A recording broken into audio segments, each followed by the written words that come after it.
미국 로스앤젤레스의 어느 주택가. 어이, 거기 멈춰. 소문 들었으면 너희들도 잘 알 거야. 우리가 어떤 놈들인지. 순순히 가진 거 다 내놓으면 살려는 줄 테니까. 허튼 짓 하지 마. 이곳에는 벌건 대낮주택 앞에서 복면을 쓴 강도로 보이는 남자 2명과 한국인 남자, 그리고 젊은 미국 여자가 대치하고 있습니다. 연쇄 강도범으로 보이는 복면 강도들의 갑작스러운 등장에 미국 여성은 공포에 휩싸이며 다리까지 후들거리고 있는데요. 옆에 있던 한국 남자도 강도의 등장에 상당히 놀랐는지 소지품을 이리저리 뒤적거리더니 순간적으로 당황하여 지갑을 바닥에 떨어뜨리고 맙니다. 그런데 잠시 후 이곳에서는 충격적인 일들이 일어나고 경찰조차 어찌할 바를 몰라 한참 동안 고생을 하게 되는 일들이 벌어지고 말았다고 합니다. 도대체 미국 로스앤젤레스의 주택가에서는 무슨 일들이 있었던 것일까요? 안녕하세요. 저는 미국 로스앤젤레스에서 대학 생활을 누리고 있는 평범한 대학생 릴리 베넷이라고 합니다. 부끄럽지만 저의 꿈은 이상형의 남자를 만나서 행복한 가정을 꾸리고 살아가는 것인데요. 이제 갓 대학교에 들어가서 대학 생활을 하는 주제에 너무 일찍 결혼 생각을 하는 것 아니냐고 하시는 분들도 있으실 겁니다. 하지만 저는 미성년자인 학창시절부터 늘 그러한 꿈을 꾸던 아이였습니다. 늘 부모님께서도 저에게 당부하시길 결혼할 남자가 아니면 애초에 만나지 않는 게 낫다는 말을 해주셨죠. 그 말인즉슨 남자를 만나려거든 결혼까지 생각하고 만나라는 말이 아니겠어요? 그래서 저는 효녀로서 부모님의 기대에 응했을 뿐입니다. 그렇기에 저는 고등학교 때부터 남자친구를 만들기 위해서 부단한 노력을 하기도 했죠. 노력이라고는 하지만 사실 제가 원래 학창시절부터 인기가 많았던 여자였습니다. 제 입으로 말씀드리기는 뭐하지만 꽤 훌륭한 외모에 활발한 성격, 그리고 남자들의 애간장을 녹여버릴 듯한 애교까지 겸비했으니까요. 이런 저였지만 친구들이나 많은 남자들에게 별종이라는 말을 종종 듣고는 합니다. 그 이유는 바로 저의 독특한 이상형 때문인데요. 보통 유럽이나 미국의 여자들이 선호하고 좋아하는 남자는 근육질의 남자거나 터프한 남성성이 돋보이는 남자들이 대부분입니다. 하지만 저는 그렇지 않았죠. 저는 지능이 높고 머리가 좋은 남자에게 아주 사족을 못 쓰는 그런 스타일이었습니다. 나중에 생길 영리한 아이들을 생각하면 벌써부터 미소가 지어지네요. 결국 저는 제가 다니는 대학교 내에서 저의 이상형에 부합하는 남자를 만나게 되었고 사랑에 빠졌죠. 그 남자는 한국에서 온 유학생이었고 공부도 곧 잘하고 아는 것도 많은 아주 다재다능한 사람이었습니다. 완전히 이 남자에 빠져버린 저는 그 어느 때보다도 행복한 대학 생활을 보내고 있었죠. 하지만 그런 저에게는 최근 들어 큰 걱정거리가 생겼습니다. 릴리, 나 이번 학기만 마치고 휴학할까 해. 아마도 꽤 긴 시간 동안 하게 될지도 몰라. 군대에 가려고 하거든. 한국은 남자들이 군대에 가는 것이 의무라는 거 알지? 근데 사실 나는 병사로 갈 생각은 없고 간부로 지원하려고. 간부라서 휴가에 크게 연연하지 않아도 되겠지만 아무래도 내가 한국에 들어가야 하니까 자주 만나지 못할 거야. 너는 내 여자친구니까 미리 이야기하는 게 예의일 것 같아서 말하는 거야. 너도 차분하게 잘 생각해봐. 저에게 있어서 남자친구의 말은 그야말로 청천벽력과도 마찬가지였습니다. 저의 계획이 완전히 틀어져 버리는 결과였으니까요. 그럼 내 결혼은? 우리 아기들은? 저 혼자서 벌써 결혼까지 갔다가 아기까지 낳고 행복한 상상의 나래를 펼치고 있었는데 마치 남자친구는 저에게 이별이라도 선언하는 듯 차갑게만 보였죠. 게다가 제가 나중에 알아보니 한국에는 2년 동안 의무적으로 군대를 가야 하는 법이 존재했는데 남자친구는 그 2년짜리 군대에 가려는 게 아니었어요. 무려 7년이라는 긴 시간 동안 의무적으로 복무를 해야 하는 직업 군인의 길을 가려는 것이었죠. 이걸 이별 선언으로 받아들여야 하는 걸까?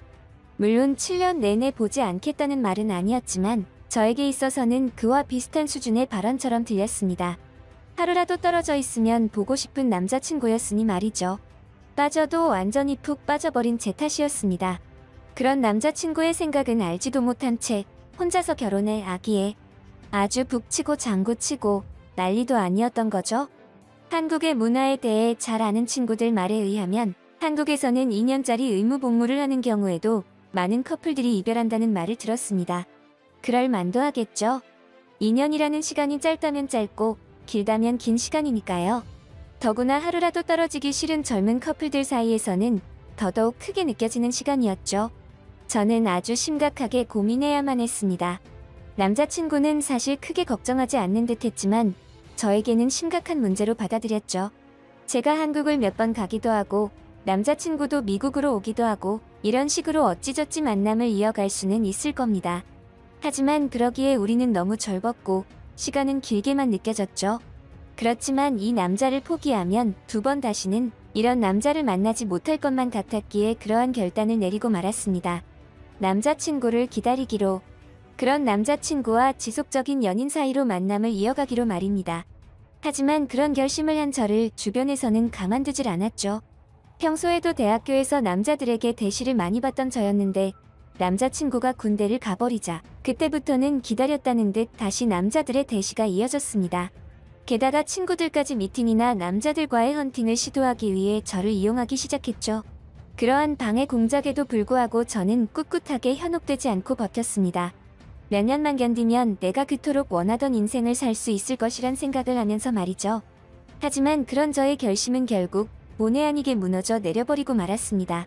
친구들은 늘 저에게 제정신이냐고 면박을 주기에 이르렀고 7년 동안이나 그 짓을 한다는 거야? 라며 그냥 다른 남자를 만나라는 직설적인 이야기를 하는 친구도 있었죠. 그럼에도 저는 그 유혹을 모두 뿌리치고 있었는데 친구 하나가 계획적으로 만들어 놓은 계략에 넘어가는 바람에 남자친구와 했던 약속 한 가지를 어기고 말았습니다. 남자들이 있는 자리에서 술을 마시지 않을 것.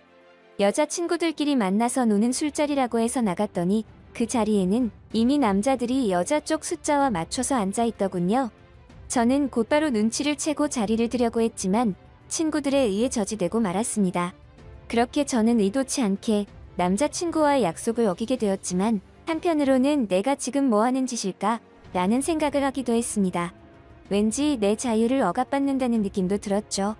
몸이 멀어지면 마음도 멀어진다는 말이 있다고 했던가. 왜 갑자기 그런 불길한 생각이 드는 거지? 주변에서는 남자들이 지속해서 대시를 해오고 친구들에게 유혹의 말들을 계속 듣다 보니 저도 인간인지라 마음이 혹하더군요. 그러한 상황에 처하자 내가 너무 이상형에 목매어서 집착하는 것은 아닐까 하는 생각마저 들었죠. 현실적으로 한국 남자친구와 저는 너무나 거리가 먼 사이로 느껴졌고 어쩌면 우리가 서로 인연이 아닐지도 모른다는 생각을 했습니다. 그 일이 없었더라면 말이죠. 벌써 시간이 이렇게 흘렀는지 처음으로 남자친구가 휴가를 받아서 미국으로 오게 되었을 때입니다. 그리고 저는 그동안 제가 얼마나 이 남자를 사랑하고 그리워했는지 깨닫게 되었죠. 정말 오랜만에 만난 우리는 마치 집안의 반대를 무릅쓰고 목숨을 건 채로 연애를 하는 로미오와 줄리엣처럼 뜨거운 시간을 보냈습니다. 역시 저는 이 남자와 헤어질 수 없다는 생각을 하게 되었죠. 하지만 남자친구가 휴가를 나오고 저와 미국에서 즐거운 시간을 보내고 있을 때 우리는 예상하지 못한 충격적인 사건과 마주해야 했습니다. 남자친구는 대학교에 휴학을 늘리기 위해서 학교에 방문했고 저와 식사하기 위해 우리 집으로 향했죠. 오랜만에 휴가를 나온 남자친구가 고맙게도 장을 봐와서 저에게 맛있는 음식을 만들어준다며 홈데이트를 할 작정이었습니다. 하지만 집 앞에 도착한 저와 남자친구는 집 안으로 들어가기도 전에 소스라치게 놀라고 말았습니다. 어이, 거기. 뒤로 돌아봐. 거봐. 동양인 맞잖아. 소지품 있는 거 전부 내놔. 죽기 싫으면 허튼 짓 하지 말고. 뒤에서 나는 큰 고함 소리에 뒤를 돌아보니 그곳에는 검은 복면을 뒤집어 쓴 건장한 남자가 2명 있었고 저희에게 총을 겨누며 가진 것을 모두 내놓으라며 협박을 했죠. 제가 미국에서 평생을 살고 있었지만 뉴스에서만 보던 총기 강도를 만나게 되자 진짜 농담이 아니라 오금이 다 저리더군요. 다리가 덜덜 떨릴 정도로 무서웠습니다. 얼굴도 보이지 않는 저 복면 강도들이 그저 손가락만 까딱하면 이번 생과는 영영 작별을 해야만 하는 상황이었으니까요. 저는 얼굴이 완전히 사색이 되어 그들이 시키는 대로 할 수밖에 없었고 자칫하면 그들에게 목숨을 잃게 될지도 모른다는 생각에 완전히 패닉 상태에 빠졌죠. 왜 그런 거 있지 않습니까? 달라는 대로 다 주고 하라는 대로 다 했더니 확 죽여버리는 그런 상황들 말이에요. 저는 쓸데없이 영화를 많이 봤는지 그러한 것들이 생각나며 공포에 휩싸였죠. 그런데 이게 무슨 일일까요? 분명히 남자친구도 이 상황에 놀라고 무섭기는 매한가지일 텐데 그이는 되려 얼굴에서 침착함이 묻어나왔습니다. 원래 남자친구가 평소에도 성격이 침착한 편이긴 했지만 한국인들의 특성상 성격이 급하고 덜렁대는 부분도 있었는지라 이러한 남자친구의 생소한 모습에 저는 오히려 남자친구가 무척 당황해서 저런 건 아닐까 하는 생각을 했죠. 하지만 저는 잠시 후 벌어진 장면들에 힘자위가 희번덕거릴 정도로 기겁하여 입을 떡 벌리고 말았습니다. 사실 분명 제 두 눈으로 보고는 있었지만 믿어지지 않았죠. 사람이 그렇게 빠르게 움직일 수 있다는 것을 그때 처음으로 느꼈으니까요. 너무나 순식간에 일어난 일이었습니다. 강도는 2인조로 움직이고 있었고 한 명은 권총을, 다른 한 명은 권총처럼 생긴 비슷한 것을 들고 있었습니다. 처음에 남자친구는 소지품을 모두 달라는 강도의 요구에 순순히 응했죠. 그런데 남자친구도 지금의 상황에 극도로 긴장을 했던 것일까요? 그래서 아마도 손을 떨었을 것입니다. 지갑을 강도에게 주려던 순간 땅에 떨어뜨리고 말았죠. 바로 그때였어요. 그 순간 강도는 본능적으로 떨어지는 지갑을 주우려고 흠칫하며 허리를 굽혔죠. 그와 동시에 남자친구는 번개처럼 지갑을 떨어뜨린 바로 그 손으로 강도가 가지고 있던 권총을 빼앗았고 순식간에 그 강도의 팔을 꺾어서 다른 강도와 마주 보았습니다. 그리고 이어진 강도의 비명소리. 남자친구는 곧바로 저에게 경찰에 신고하라는 말을 남기고 도망가는 강도를 쫓기 시작했습니다.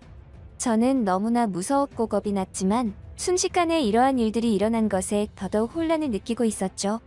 하지만 남자친구의 말을 다시금 상기시킨 저는 곧바로 경찰에 신고를 했습니다. 그리고 그제야 강도를 쫓아간 남자친구가 잘못될까봐 겁이 나기 시작했고 걱정이 되었죠. 그리고 왜 비명을 지르고 쓰러진 것인지 알 수 없는 제 앞에 있는 강도가 깨어날까 무서워서 손과 다리를 묶을 것이 없나 찾아보기 시작했습니다. 얼마 후 집 앞으로 경찰이 도착했고 쓰러져 있던 강도는 체포가 되었죠. 그렇게 모든 것이 끝이 나는가 싶었습니다. 하지만 기절한 강도가 경찰서에 연행되고 나서도 한참이 지났지만 남자친구는 돌아오지 않았고 걱정이 된 저는 경찰에게 이러한 사실들을 알리기에 이르렀죠. 도움을 요청했던 것입니다. 남자친구와 연락을 취하려고 해봐도 소지품을 모두 꺼내서 이곳에 두고 사라진 것이어서 그럴 수가 없었죠. 저는 일이 이런 식으로 흘러가리라곤 상상조차 하지 못했습니다. 이렇게 오랜 시간 동안 남자친구를 보지 못하게 될 줄은 말입니다. 군대에 갔다가 휴가를 나오기까지의 그 긴 시간 동안이 지금의 몇 시간에 비하면 아주 짧게 느껴질 정도였죠. 남자친구는 그로부터 몇 시간째 실종 상태나 마찬가지였습니다. 저는 남자친구의 부모님에게 이러한 실종 사실을 알려야 하나 고민을 해야 했죠. 아직은 희망의 끈을 놓지 않고 있었지만 그렇다고 긍정적인 상황이라고 장담할 수도 없었습니다. 지금으로서는 제가 할 수 있는 일이라곤 경찰에 수시로 연락하거나 방문하여 수사 상황에 관해서 물어보는 것이 전부였죠. 그렇게 슬픔과 절망에 빠진 채로 7시간이 흘렀습니다. 저는 기어이 최악의 순간을 대비해야만 했죠. 하지만 저는 그 절망이 환희로 바뀌는 경험을 하게 되었습니다. 7시간 만에 남자친구는 거짓말처럼 제 앞에 나타난 것이죠. 아주 몰골이 말이 아닌 상태였지만요. 남자친구는 자신을 걱정하는 저를 오히려 걱정해 주었죠. 아마도 다른 무리의 강도들에게 붙잡혀서 고문을 당하거나 겨우 어떠한 계기로 탈출을 하게 된 것이리라 생각했습니다. 아직 잡히지 않은 강도와 그 패거리들이 우리에게 보복을 하러 올지도 모른다는 생각이 들자 공포에 몸이 떨려오는 듯했죠. 그래서 저는 이 사실을 황급히 경찰에 알리자고 남자친구에게 말했지만 남자친구는 느닷없이 형편없는 몰골과는 어울리지 않는 온화한 미소를 지으며 그럴 필요가 없다고 하더군요. 그리고 천천히 남자친구는 입을 뗐고 저는 그의 말을 들으며 귀를 의심할 수밖에 없었습니다. 릴리, 강도들은 이제 더 이상 걱정하지 않아도 돼. 지금쯤 도망간 놈뿐만 아니라 다른 패거리들까지 죄다 경찰에 인계되었을 테니까. 미안해. 연락도 못하고 이렇게 오랫동안 사라져서. 아무래도 너한테 연락하면 다른 쪽으로 이야기가 흘러나갈까봐. 그러면 너나 나나 더 위험해질 수 있다고 생각했거든. 아무래도 도망간 그 강도를 놓쳐버리면 나중에 또 우리에게 해코지를 하러 올까봐 걱정이 돼서 내가 꾀를 좀 부려봤어. 알고 보니 도망간 강도는 총이 아니라 전기 충격기라 불리는 전기총을 소지하고 있던 거였습니다. 한 명은 총으로 위협을 하면서 다른 한 명이 뒤에서 전기 충격기로 우리를 쏴서 마비시킨 후에 강도질하는 그런 수법이었던 것이죠. 남자친구는 다른 학령이 지니고 있는 것이 권총이 아니라 전기 충격기라는 것을 파악했고 이미 주머니에서 지갑을 꺼낼 때 그 모든 상황을 계획했다고 했습니다. 긴장하고 무서워서 지갑을 떨어뜨린 게 아니라 계획된 행동이었다는 거죠. 그 말에 저는 온몸에 소름이 쫙 돋는 듯 했습니다. 사람이 그 순간에 어떻게 그런 생각들을 하지? 진짜 영리하다 못해서 이건 거의 천재적인 수준이라고 생각이 들었죠. 게다가 남은 강도가 전기 충격기로 남자인 자신을 먼저 쏘려고 할 것이라는 걸 예상하고 지갑이 떨어질 때 인간의 본능을 이용하여 움찔거리게 만든 다음 권총을 빼앗았다는 거였죠. 당연하게도 그 이후에는 전기 충격기가 자기 동료에게 적중하여 권총을 빼앗긴 강도가 기절했던 것이고요. 이제야 그 모든 의문이 풀리는 듯 했습니다. 하지만 저의 의구심은 모두 풀리지 않았습니다. 그렇다면 7시간 동안 도대체 무슨 일이 있었냐 하는 것이었죠. 릴리, 내가 톰 크루즈 좋아하는 거 알지? 그래서 늘 위치 추적기를 구비해서 다녔거든. 도망간 강도 놈이랑 몸싸움을 좀 하면서 추적기를 달아두고 일부러 놓아줬지. 그랬더니 그놈이 알아서 자기들 패거리 있는 곳으로 안내를 해주지 뭐야. 그래서 확실해질 때까지 혼자서 추적을 좀 하다가 경찰에게 이 모든 사실을 익명으로 제보하고 이렇게 온 거야. 오빠 멋있지? 저는 대답 대신 오빠의 등짝에 날카로운 스매싱을 먹여주었습니다. 다시는 그런 위험한 짓을 하지 말라는 뜻이기도 했고 무사히 돌아와서 다행이라는 뜻이기도 했죠. 한편으로는 한국의 특수부대가 정말이지 대단한 군인들이구나 하는 생각이 들기도 했습니다. 특히 오빠는 특수부대 중에서도 근접 전투 무술 교관 역할도 하고 있다고 했는데 과연 오빠의 그 몸놀림들은 명불허전이었으니까요. 그날 이후 오빠라는 호칭은 여보로 바뀌었고 우리가 살아가는 터전은 한국으로 바뀌었습니다. 솔직히 위치 추적기까지 들고 다니는 여보가 무섭기는 했지만 그때 이후로 저는 이 사람이 아니면 안 되겠다는 확신이 들었고 제가 먼저 프러포즈를 해버렸습니다. 다른 여자들에게 빼앗기기 싫었거든요. 결혼하기에 조금 이른 나이긴 했지만 저는 요즘 너무나 행복한 하루하루를 보내고 있답니다. 친구 중에는 미국 놔두고 굳이 한국에 가서 사는 게 힘들지 않냐고 하는 애들도 있었습니다. 아마도 한국에서 생활해보지 않은 사람이라면 그런 소리를 하는 게 당연할지도 모르죠. 그런데 그거 아세요? 한국에서 며칠이라도 살아본 사람들은 다른 나라에서 살아가기가 아주 불편하고 힘들다는 사실. 그게 대답이 되었으면 좋겠네요. 중국 베이징의 어느 주택. 유학 갈 곳이 그렇게 없니? 아무리 그래도 한국을 돈 주고 가서 뭘 배운다는 건지 이 아비는 당최 모르겠구나. 이곳에는 한국으로 유학을 보내달라는 대학생 막내딸과 그녀의 아버지가 다소 과격한 언쟁을 벌이고 있습니다. 하지만 결국 이 분쟁의 끝은 막내딸의 승리로 끝난 듯 보이는데요. 사실 그녀도 한국에 가려는 이유가 한국에 무언가를 배우려고 가는 것은 아니었다고 합니다. 단지 자신의 모국인 중국을 떠나본 적이 없는 여성이 미래의 중국이 세계 최고의 선진국이 될 것이라는 것을 직접 눈으로 확인하기 위해 중국보다 후진하고 소국이라 배운 한국을 직접 경험해보려는 목적이었다고 하는데요. 하지만 그녀는 한국에 방문하게 되면서 충격적인 경험들을 하게 되고 완전히 패닉 상태에 빠져버리고 말았다고 합니다. 도대체 그녀는 한국을 방문하면서 어떠한 일들을 겪었던 것일까요? 뭐? 한국이 무슨 선진국이야? 직접 가보지는 않았지만 학교에서는 그저 우리 중국보다 작고 후진한 소국이라고 하던데 저는 중국에서 나고 자란 여대생 왕메일이라고 합니다. 저는 어렸을 때부터 중국 내에서 받은 교육들 덕분에 전 지구상에서 가장 훌륭한 나라가 중국이라고 배우고 자랐습니다. 이것은 비단 저뿐만 아니라 중국 내에서 교육을 받는 학생들이라면 모두 마찬가지일 텐데요. 이러한 중국 특유의 중화 사상 교육 때문에 저는 중국이 세상의 중심이고 앞으로 세계를 선도할 나라는 중국 하나뿐이라는 생각을 가지게 되었습니다. 학교의 교육 과정뿐만 아니라 집에서도 부모님으로부터 그러한 교육들을 받게 되니 저로서는 그것이 진리여 세상의 이치인 줄 알았죠. 또한 저는 중국 외에는 다른 국가로 여행을 가본 적도 없고 외국의 문화나 물건들을 경험해 본 적도 거의 없다시피 했습니다. 그런 저였기에 그 일들은 저의 호기심과 애국심을 자극하기에 충분했던 것이죠. 어느 날 저는 국제 채팅 사이트 커뮤니티를 통해서 한국에 있는 유리라는 친구를 알게 되었죠. 그 친구와 저는 서로가 다른 국가에서 살고 있음에도 대화가 잘 통했기에 빠르게 친구 사이로 발전될 수 있었습니다.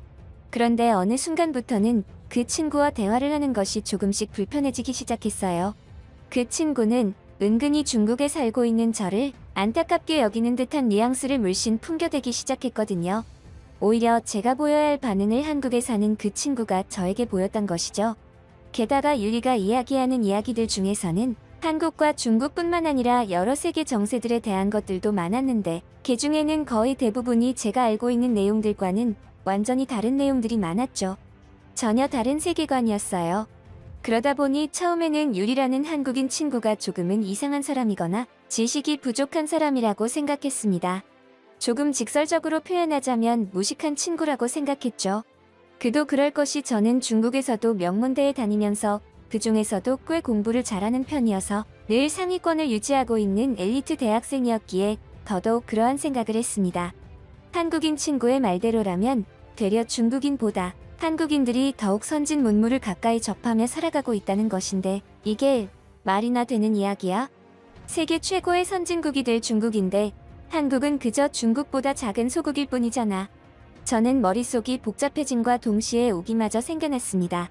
그 친구에게 진짜 세계 최고의 선진국은 중국이 될 것이라는 걸 증명하고 싶었죠. 그래서 저는 그동안 단 한 번도 해보지 못했던 일들을 해보기로 결심했습니다. 곧바로 부모님에게 달려가 다짜고짜 한국으로 유학을 보내달라고 쪼르기 시작했죠. 유학 갈 곳이 그렇게 없니? 아무리 그래도 한국을 돈 주고 가서 뭘 배운다는 건지 이 아비는 당최 모르겠구나. 물론 처음에는 부모님도 저의 이러한 부탁을 들어줄 생각이 없어 보였습니다.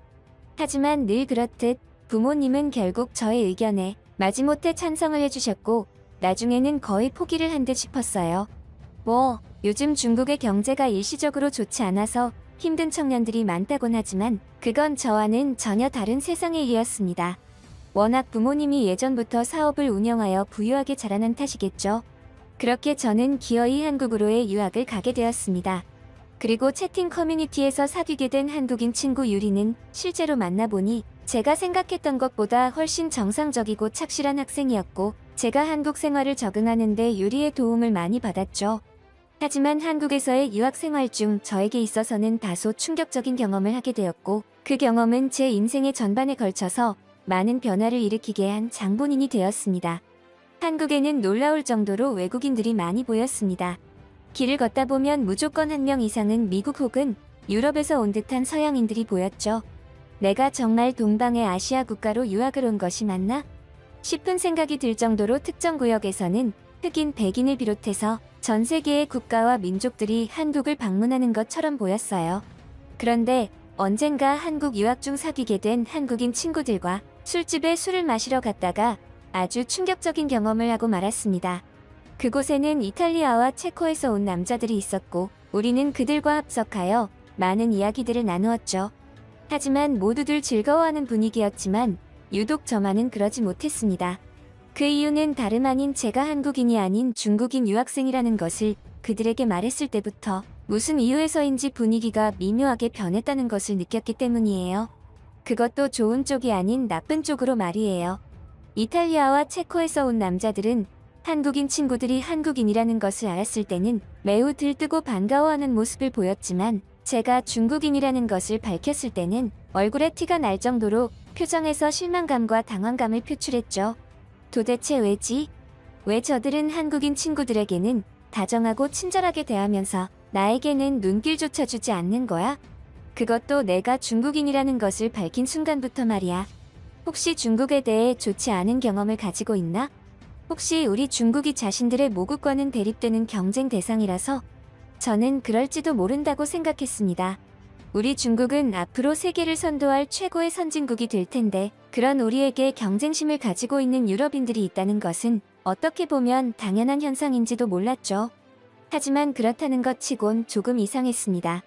저들과 대화를 해본 바로는 그들이 세계 정세나 선진국인이 경쟁이 하는 것에는 별다른 관심도 없는 사람들처럼 보였기 때문이죠. 어쩌면 저쪽 나라에서는 중국보다 한국에 대한 이미지가 더 좋은 건가? 라는 생각을 하지 않을 수 없었어요.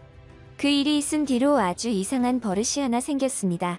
한국인 친구들과 평소에는 잘 어울려 다니다가도 동양인이 아닌 유럽이나 미국인들이 보이면 말수가 적어지는 아주 고약한 버릇 말이에요. 아니, 말수가 적어지는 정도가 아니라 꼭 필요한 경우가 아니라면 말을 하지 않을 정도였습니다. 저는 아직 한국어를 원활하게 구사하지 못했고 그런 저를 미국이나 유럽인들이 본다면 한국인이 아닌 다른 나라 사람이라는 것을 알아챌 것이 자명했기 때문이죠. 제가 왜 이런 눈치를 보아야 하는지 도무지 이해가 되지 않았지만 그것이 한국이라는 타국에서 유학 생활을 해야 하는 저에게는 어쩔 수 없는 것이라는 점만 생각하며 스스로를 위로했어요. 그런데 한국에서의 생활이 1년째 되던 어느 날이었습니다. 저는 또다시 충격적인 경험을 하고야 말았죠.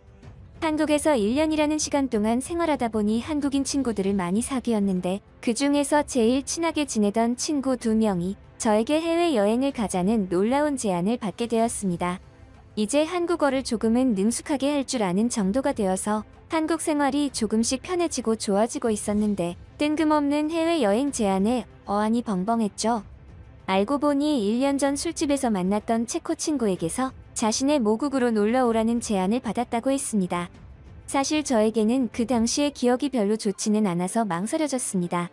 게다가 저로서는 지금 한국으로의 유학도 큰 모험이었고 놀라운 경험의 연속이었는데 이곳에서 다시 유럽으로의 해외여행이라니 사실 조금 무섭고 두려운 마음도 있었지만 한편으로는 설레이는 마음을 주체하지 못했습니다. 여행이라는 것은 늘 그런 것인가 봅니다.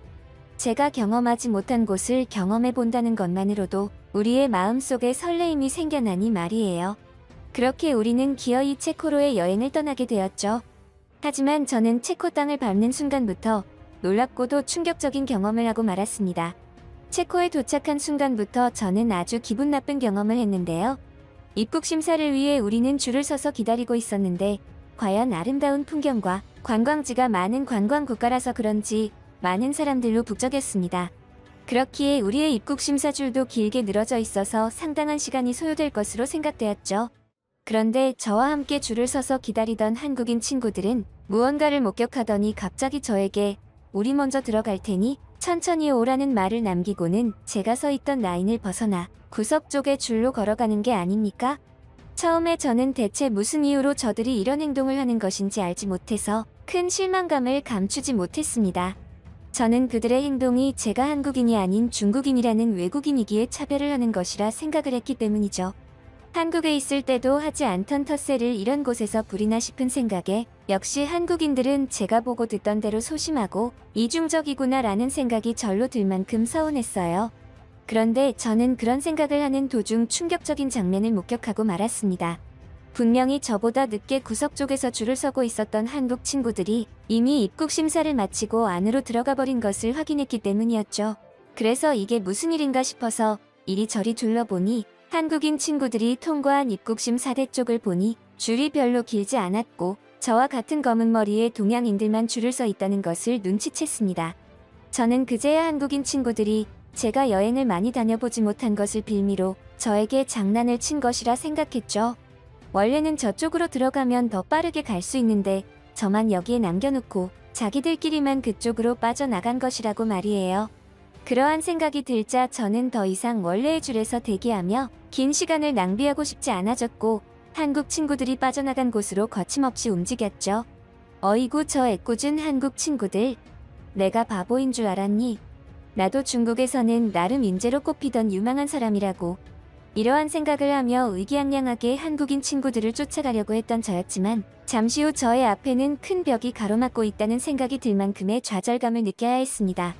입국 심사대에 있는 사람이 저에게 무뚝뚝하게 다가왔고 그들은 저에게 한국인이냐고 물었죠.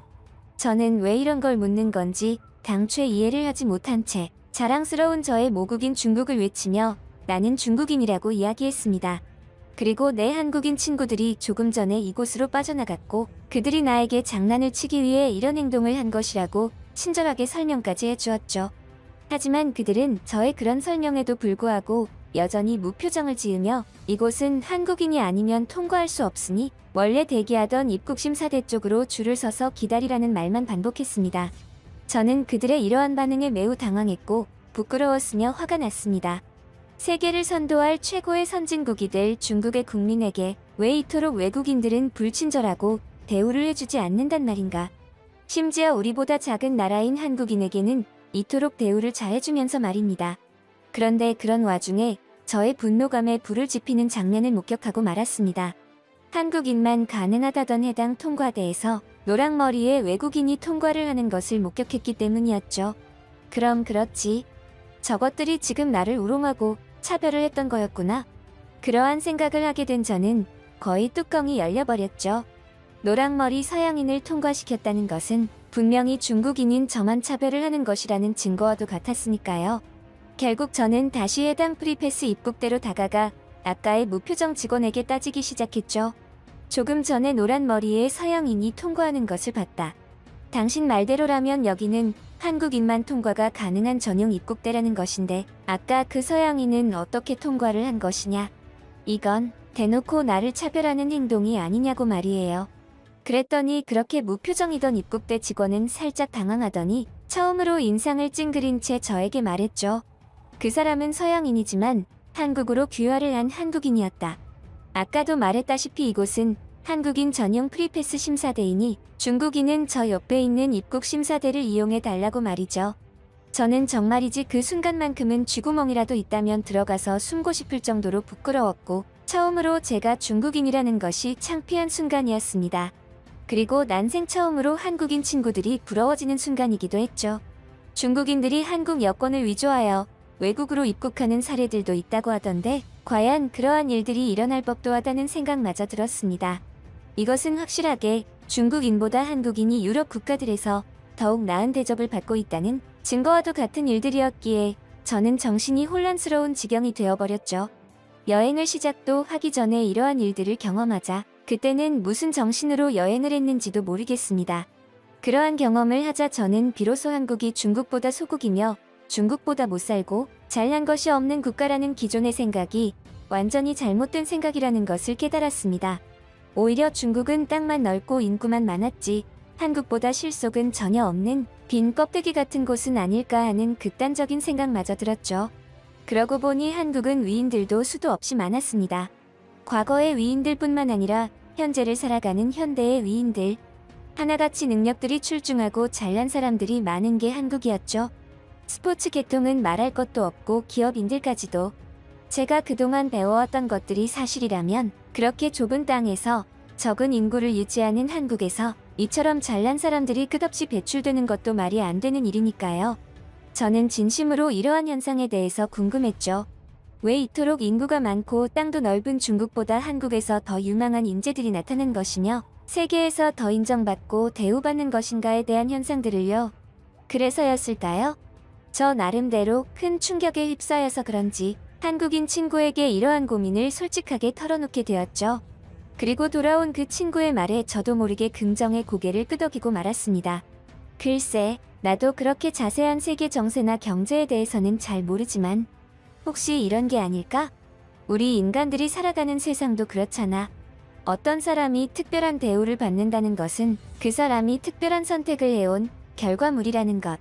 아마도 한국인들이 세계에서 대우받고 인정받는 것은 그동안 우리 한국인들이 해왔던 행동들과 선택들이 비로소 지금에서야 결과로 돌아오는 게 아닐까? 한국으로의 2년 유학을 마친 저는 다시 중국으로 돌아갔습니다. 짧다면 짧은 시간이었고 길다면 긴 시간이었습니다. 하지만 무엇보다 그 시간들은 저에게 있어서 지금까지 살아온 20년의 세월보다 더욱 뜻깊은 시간이었다고 자신있게 말할 수 있을 것 같습니다. 만약 제가 이러한 경험을 하지 않았더라면 아직도 중국이라는 거대한 우물 속의 개구리로만 살아가고 있었을 테니까요. 이제부터라도 저는 노력을 할 것입니다. 한국만큼은 무리일지 몰라도 저 하나부터 시작하여 조금씩 바꿔 나가다 보면 언젠가는 저의 이런 선택도 좋은 결과로 나타나지 않을까요?